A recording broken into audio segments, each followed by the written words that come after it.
अस्सलामुअलैकुम। तो भाई उम्मीद करता हूँ आप लोग खैर व खैरियत से होंगे। तो आज जो अपना एक मज़ेदार और इम्पॉर्टेंट टॉपिक पढ़ेंगे वो है मैग्नेटिक फ्लक्स डेंसिटी। अच्छा, अक्सर जो है ना बच्चे क्या करते हैं, इसमें कंफ्यूज हो जाते हैं क्योंकि इसकी दो तीन डेफिनेशन मिल रही होती है। तो मैं दोनों डेफिनेशन आपके सामने एक्सप्लेन कर दूंगा, आप दोनों को लिंक कर लोगे और आपको बात समझ आ जाएगी।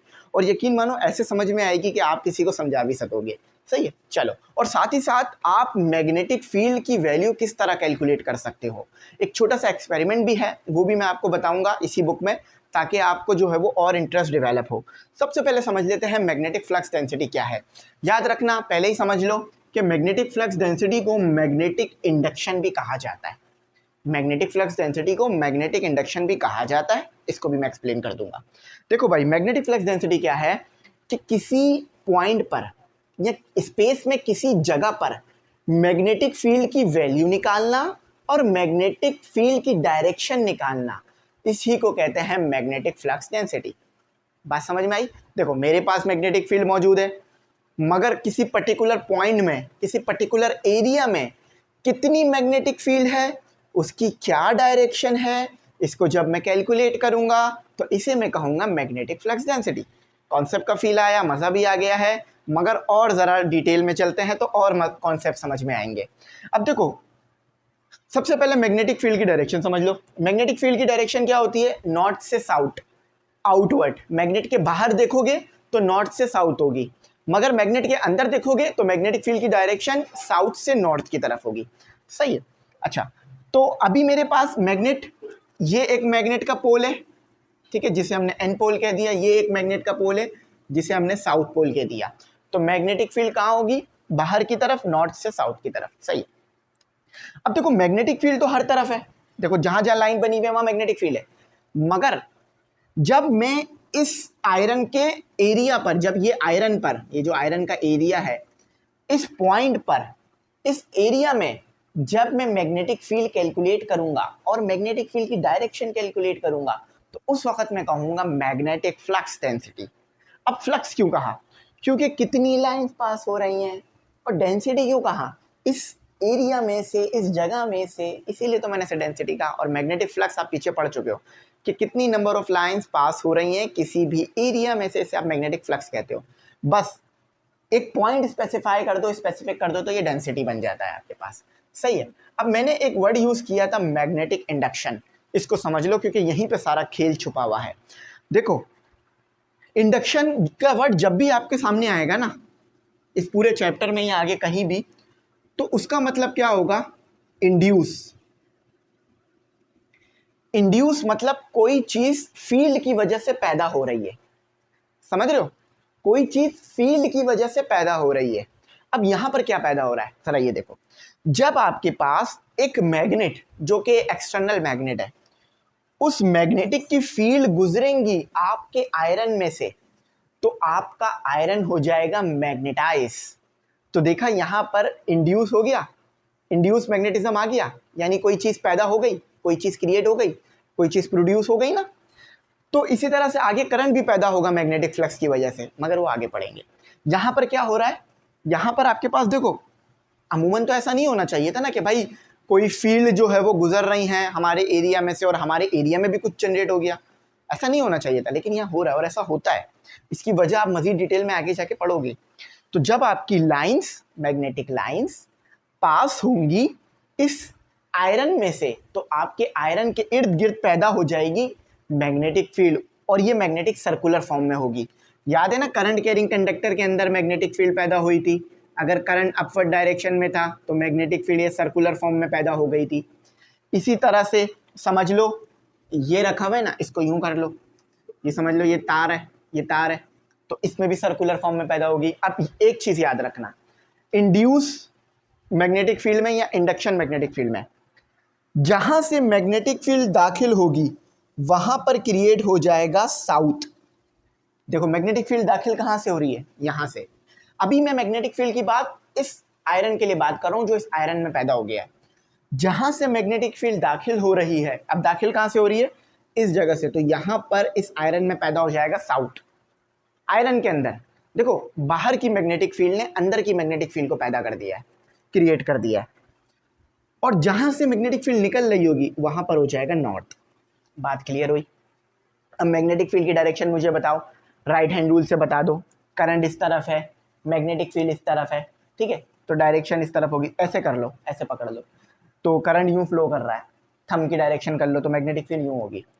यहाँ मैग्नेटिक फील्ड नॉर्थ से साउथ की तरफ होती है, तो ये डायरेक्शन हो गई नॉर्थ से साउथ। लेकिन अंदर की तरफ क्या होगी?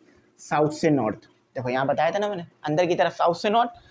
तो जो ये आपका आयरन है, इसमें अंदर की तरफ मैग्नेटिक फील्ड साउथ से नॉर्थ और बाहर की तरफ नॉर्थ से साउथ। अच्छा, इधर भी ऐसा ही होगा, साउथ से नॉर्थ से साउथ बाहर की तरफ, अंदर की तरफ साउथ से नॉर्थ। ठीक है, आया कॉन्सेप्ट का? फील क्लियर हुआ? अब अगर मैं इधर पता कर लेता हूँ मैग्नेटिक फील्ड, तो वो मेरे पास कहलाएगी magnetic field, magnetic flux density. चलो समझ में आ गए। अब जरा मेरी बात सुनो बच्चों, अब फोर्स का कॉन्सेप्ट ले आते हैं, क्योंकि आपके बुक में इस चीज़ को फोर्स के कॉन्सेप्ट से डिफाइन किया गया है। अच्छा, इस सिचुएशन में फॉर्मूला क्या बनेगा मैग्नेटिक फील्ड का? B is equal to phi upon A. ठीक है, ये मैग्नेटिक फ्लक्स है और ये एरिया है, तो मैंने वो आपको बात बता दी। अब इसी चीज़ को हम आगे डिटेल में भी पढ़ लेंगे। अब आपके बुक में ना इसे फोर्स के कॉन्सेप्ट से समझाया गया है। यहीं बच्चे फंस जाते हैं कि हम इसे फ्लक्स के कॉन्सेप्ट से समझें या फोर्स के, दोनों से समझ लो, बात क्लियर हो जाएगी। देखो, बाहर वाली मैग्नेटिक फील्ड है ना, अंदर भी मैग्नेटिक फील्ड आ गई। जब दो मैग्नेटिक फील्ड आपस में मिलेंगी तो फोर्स क्रिएट नहीं होगी? आपने पढ़ा था ना, force on a current carrying conductor, है ना। देखो, आपके पास एक करंट था और एक मैग्नेट आपने बाहर की तरफ रख दिया था, जिसकी वजह से दो मैग्नेटिक फील्ड के मिलने की वजह से फोर्स पैदा हुई थी। तो यहाँ भी तो वही है। और फोर्स का जो फॉर्मूला था ILB साइन थीटा, अभी साइन थीटा आप 90 का रख लो, ठीक है, तो क्या बन गया? F is equal to ILB। सही आ गया। तो देखो, यहाँ भी तो मैग्नेटिक फील्ड है, इससे भी समझा जा सकता है, यानी इसको देखो, यहाँ भी मैग्नेटिक फील्ड है, इससे भी समझा जा सकता है, यहाँ भी मैग्नेटिक फील्ड है, यानी उससे भी समझा जा सकता है। ठीक है, तो अब देखो हो क्या रहा है, इसी को समझो। आपके पास दो मैग्नेटिक फील्ड है, एक इंटरनल मैग्नेटिक फील्ड जो आयरन में पैदा हुई, किसकी वजह से? मैग्नेटिक इंडक्शन की वजह से। एक एक्सटर्नल मैग्नेटिक फील्ड है जो कि एक्सटर्नल मैग्नेट की वजह से आई। जब दोनों आपस में इंटरेक्ट करेंगी तो कॉन्सेप्ट नहीं आएगा आपके पास फोर्स का? फोर्स का कॉन्सेप्ट आ गया ना। तो अगर आप फोर्स के जरिए से मैग्नेटिक फील्ड कैलकुलेट करोगे जो इसके ऊपर लग रही है, तो भी उसे मैग्नेटिक फ्लक्स डेंसिटी बुलाओगे, जो कि यहाँ पर आपके पास मौजूद है। सही है, चलो समझ आ गई ना बात। अब इसको याद रखना जिंदगी भर, और मुझे भी दुआओं में याद रखना। अच्छा, अब देखो फॉर्मूला अब ये बन जाएगा, क्योंकि आप फोर्स का कॉन्सेप्ट ले आए हो। The magnetic flux density at a specific point, magnetic, देखो यहाँ भी स्पेसिफिक पॉइंट का लफ्ज़ इस्तेमाल हो गया। तो मैग्नेटिक फ्लक्स डेंसिटी किसी भी पॉइंट पर एक्सपीरियंस पर यूनिट लेंथ। तो अगर आपको मैग्नेटिक फ्लक्स निकालना है डेंसिटी, तो आप क्या करोगे? जो फोर्स लग रही है और पर यूनिट लेंथ है उसको डिवाइड कर दोगे, और आपके पास करंट होना चाहिए कंडक्टर में, यूनिट करंट। और ये रखा हुआ कहाँ होना चाहिए? परपेंडिकुलरली। देखो परपेंडिकुलरली ही रखा हुआ है, वेक्टर एरिया मेरे पास परपेंडिकुलरली है, ठीक है। तो वेक्टर एरिया मेरे पास पैरेलल है, सॉरी, वेक्टर एरिया पैरेलल है, परपेंडिकुलरली सरफेस एरिया रखा हुआ है, सरफेस एरिया रखा हुआ to the field at that particular location. समझ गए बात? दोनों से क्लियर हो गया कि भाई दोनों एक ही बात का बता रहे हैं। एक ये बता रहा है कि भाई आपके पास मैग्नेटिक फ्लक्स डेंसिटी आ जाएगी, क्यों? अगर आपके पास एक्सटर्नल मैग्नेट है। दूसरा ये बता रहा है कि अगर आपके पास एक्सटर्नल मैग्नेट है और इंटरनल भी मैग्नेटिक फील्ड आ गई है, तो दोनों में इंट्रैक्शन होगी, उधर भी मैग्नेटिक फ्लक्स डेंसिटी पैदा होगी। आप दोनों से समझ चुके हो, अब परेशान नहीं होना, घबराना मत। एक्सपेरिमेंट देख लेते हैं, उसके बाद फिर अलविदा लेते हैं। चलो यहाँ जो एक्सपेरिमेंट देख लो। अगर आपने इसके इंस्ट्रूमेंट को समझ लिया, यकीन मानो आपके लिए ज़िंदगी बहुत आसान हो जानी है। इंस्ट्रूमेंट नहीं समझा, ज़िंदगी थोड़ी मुश्किल हो जाएगी। अच्छा, ज़रा समझना मेरी बात को, है क्या टॉपिक, क्या लिखा हुआ है? Measurement of magnetic flux density by current balance. अच्छा, करंट बैलेंस का क्या मुराद है? ये तराजू है, बैलेंस तराजू को कहते हो आप, ठीक है। फिजिक्स में आप तराजू, ये आप नज़र तो आ रहा है ना, हो हाँ नज़र आ ही रहा है, थोड़ा सा बड़ा कर देता हूँ, बेहतर नज़र आएगा। अब होता क्या है, ज़रा पहले इसको समझ लो, फिर मैं किताबी बात समझाता हूँ। आपके पास ये वायर लगा हुआ है, वायर में से गुजरेगा क्या? वायर में से गुजरेगा आपके पास करंट। देखो ये लगा हुआ ना वायर, लिखा हुआ है वायर। और क्लैम्प, क्लैम्प यानी हमने एक ऐसा हुक लगाया हुआ जिसने वायर को पकड़ा हुआ है, स्ट्रेट तरीके से पकड़ा हुआ है। अच्छा, वायर के बीच में मैंने इस तरह से मैग्नेट रख दिया है। देखो मेरा ये वायर जा रहा है, ये मेरा वायर जा रहा है, मैंने वायर के बीच में, मतलब बीच में वायर रख दिया है और इस तरह मैग्नेट रख दिया है। ठीक है, मैग्नेट रख दिया, समझ गए मेरी बात को? चलो अच्छा, ये मैंने मैग्नेट रख दिया। अच्छा, उसके बाद मैंने अपना जो मैग्नेट था उसको तराजू पे रख दिया और वायर को थोड़ा हवा में लटकाया हुआ है। अब हवा में क्यों लटकाया हुआ है अभी आपको बात समझ में आ जाएगी। सही है। अब मैं क्या करता हूं, मैं करंट गुजारता हूं। ये आपको क्या नजर आ रहा है, ये सिंबल देख लो। जब भी इस तरह का सिंबल हो ना, इस तरह का सिंबल हो, इसका मतलब है वेरिएबल डीसी सप्लाई। अब वेरिएबल डीसी सप्लाई का मतलब क्या है कि जो आपके पास करंट आ रहा है ना वो डायरेक्ट करंट है और उस करंट को आप चेंज कर सकते हो, कम ज़्यादा कर सकते हो। सही है, ये वेरिएबल डीसी सप्लाई हो गया। आपके घर में तो बहुत सारे ऐसे इंस्ट्रूमेंट होते हैं जिसमें करंट कम ज़्यादा हो रहा होता है, लेकिन वो इंटरनली हो रहा होता है, आप नहीं कर रहे होते खुद से। देखो एम्पियर, ये एम मीटर लगा हुआ है जो आगे आगे पढ़ोगे, करंट मेजर करने के लिए यूज़ होता है। अब होगा क्या, एक्सटर्नल मैग्नेट है, जब करंट गुजरेगा आपके पास तार में भी मैग्नेटिक फील्ड आ जाएगी। एक मैग्नेटिक फील्ड तार में आ गई, एक मैग्नेटिक फील्ड तार में आ गई। ठीक है, एक मैग्नेटिक फील्ड आपके पास एक्सटर्नल मैग्नेट के अंदर मौजूद है। जब दोनों आपस में इंटरेक्ट करेंगे तो फोर्स पैदा होगी नहीं होगी? होगी ना, फोर्स पैदा होगी ना। तो फोर्स के पैदा होने से, देखो जरा मेरी बात समझो, एक मैग्नेटिक फील्ड, और आपने ना तार के दोनों तरफ एक क्रोकोडाइल क्लिप लगाए हुए हैं ताकि आपके तार में से करंट गुजर सके। सही है, सप्लाई ऊपर लगा हुआ और तार से कनेक्ट हुआ हुआ नजर आ रहा है, ये पूरा देख लो इसको।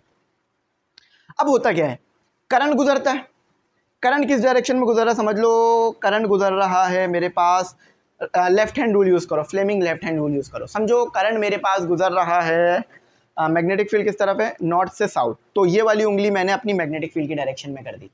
आपको पता है ना, ये मिडल फिंगर हम मैग्नेटिक फील्ड की डायरेक्शन में करते हैं, तो ये वाली फील्ड उंगली मैंने मैग्नेटिक फील्ड की डायरेक्शन में कर दी। मैग्नेटिक फील्ड क्या है, ऊपर की तरफ है। अच्छा, करंट किस डायरेक्शन में गुजर रहा है, करंट मेरे पास समझ लो यहाँ से उस तरफ गुजर रहा है। ठीक है, तो फोर्स मेरे पास ऊपर की तरफ आएगी। देखो भाई, ये वाली उंगली मैंने मैग्नेटिक फील्ड की डायरेक्शन में कर दी, ये वाली उंगली मैंने करंट की डायरेक्शन में कर दी। देखो मैग्नेटिक फील्ड नॉर्थ से साउथ, साउथ से नॉर्थ की तरफ कर दी। ये वाली फील्ड मैंने करंट की डायरेक्शन में, यानी फोर्स अपवर्ड डायरेक्शन में आएगी। जब फोर्स ऊपर की तरफ आएगी तो न्यूटन का थर्ड लॉ पढ़ा है ना, every action there is an equal opposite reaction. तो आपके पास तराजू नीचे की तरफ जाएगा, है ना। देखो अपोजिट रिएक्शन होगा ना, तो फिर जब तराजू नीचे की तरफ जाएगा आपके पास क्या आ जाएगा, यहाँ पर वैल्यू आ जाएगी, मास आ जाएगा, मास। ठीक है, अब आपके पास मास आ गया है, आपके पास मास आ गया है। अच्छा, आपके पास मास कैलकुलेट हो गया। सही है, फोर्स कैलकुलेट करनी है आपने। फोर्स कैसे कैलकुलेट करोगे, एम जी की वैल्यू आपको पता है, मास आपके पास आ गया, फोर्स आपके पास आ गई है। ठीक है, अब इस फॉर्मूले में लाकर आप फोर्स पुट करोगे, मैग्नेटिक फील्ड की वैल्यू निकाल लें, इस फॉर्मूले में आग लाकर आप फोर्स पुट करोगे। आई तो आपको पता है ना, आपने एम मीटर लगाया हुआ है। लेंथ भी आप मेजर कर सकते हो, लेंथ कितनी है, ये दो क्रोकोडाइल के दरमियान का डिफरेंस लेंथ है। तो जब आपने फोर्स मेजर कर लिया, करंट मेजर कर लिया, लेंथ मेजर कर ली, तो आखिर में आपकी जो है वो मैग्नेटिक फील्ड भी मेजर हो गई। कैसा कॉन्सेप्ट लगा, समझ में आया ना। अब देखो मैंने तो समझा दिया है, एक बार खुद भी सोचने की कोशिश करना कि यहाँ हुआ क्या। ठीक है, ये देखो ये पूरा सेटअप है आपके पास, इस तरह से सेटअप है। ये बैलेंस है, ये क्लिप है, ये मैग्नेट रखा हुआ है। ये जो रखा हुआ नज़र आ रहा है ना, बेसिकली ये मैग्नेट है और इसके बीच में से तार जा रहा है जिसको इन्होंने बड़ा करके ऐसे बना दिया है। ठीक है, चलो तो आई होप आपको समझ में आ गई होगी बात। अगर कुछ ना आया हो तो पूछ लेना, गाइड करने की पूरी कोशिश करूँगा। थैंक्स फॉर वॉचिंग, अल्लाह हाफिज़। कीमती दुआ में ज़रूर याद रखना।